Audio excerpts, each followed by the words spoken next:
잉글리시 프리미어리그 토트넘은 2022-23 시즌 개막 후 가장 큰 위기에 봉착했습니다.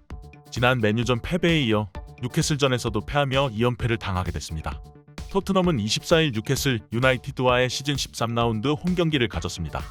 이날 토트넘은 졸전 끝에 2대1 패배를 하며 수렁에 빠지게 되었습니다. 이 경기에 패배하기는 했지만 7승 2무 3패, 승점 23점으로 프리미어리그 3위를 유지하고는 있습니다. 뉴캐슬과의 승점차는 2점으로 좁혀지며 상위권 경쟁에 빨간불이 켜진 상황입니다.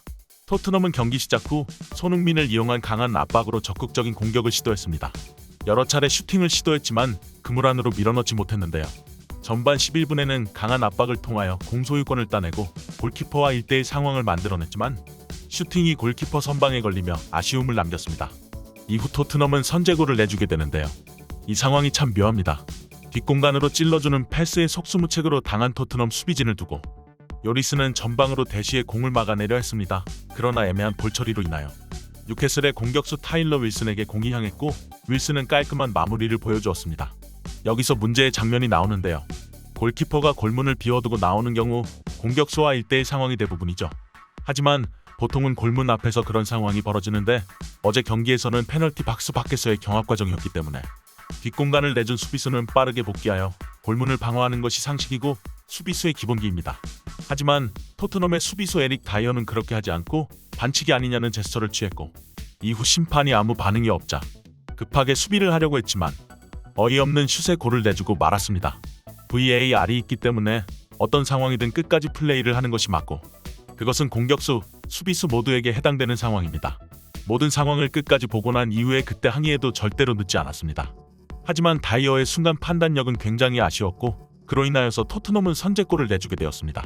이후 흐름이 넘어간 경기는 연이어 추가골을 내주었고 후반에 케인의 헤더골로 따라가나 싶었지만 수비적으로 전술을 바꾼 뉴캐슬의 단단한 벽을 뚫을 수 없었습니다.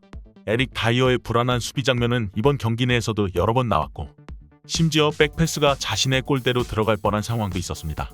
공격은 활발하게 이루어졌지만 그것이 득점으로 연결되지는 못했고 수비의 불안함이 또다시 화두에 오르며 지난 이적 시장에서 김민재를 영입하지 못한 것이 토트넘에게는 최악의 상황을 불러왔다는 평가가 많습니다. 손흥민 선수의 강력 추천으로 김민재 선수와 접촉을 했었던 토트넘은 적당한 금액의 영입을 시도했지만 나폴리의 통큰 배팅에 최고의 수비수를 놓치고 김민재보다 더 높은 가치가 있어서 영입했다던 선수 로더는 실력이 충분하지 않아 프랑스의 렌으로 임대되었습니다. 이렇듯 토트넘의 겨울 이적 시장은 최악이라는 평가가 많이 나오고 있습니다. 나이가 들어 에이징 커브가 온 페리시치를 팀 내 주급 3위로 데려오는 한편 최고의 수비수 김민재의 가치는 알아보지 못하고 나폴리에 내주는 등 최악의 선택들이 연속된 결과가 지금의 경기력인 것 같습니다. 이 같은 경기력에 토트넘 홈팬들은 큰 야유를 보냈고 계속해서 선수를 사오려고만 하는 콘테에게 큰 실망을 하고 있다는 소식입니다. 콘테는 이제 명장이 아니다. 감독으로서 에이징 커브가 온 것이 분명하다. 콘테를 계속 감독으로 쓴다는 것은 이번 시즌은 버린다는 것과 같은 의미다. 이제는 더 이상 콘테의 전술을 믿을 수가 없다. 차라리 포체티노 감독이나 무리뉴 감독이 있었던 시절이 무조건 낫다. 등의 악평을 쏟아냈습니다. 이러한 상황이 지속되는 가운데 토트넘의 전술에 변화가 있을 것인지 아니면 또 다른 국면으로 접어들지 귀추가 주목되고 있습니다. 여러분의 생각은 어떠신가요?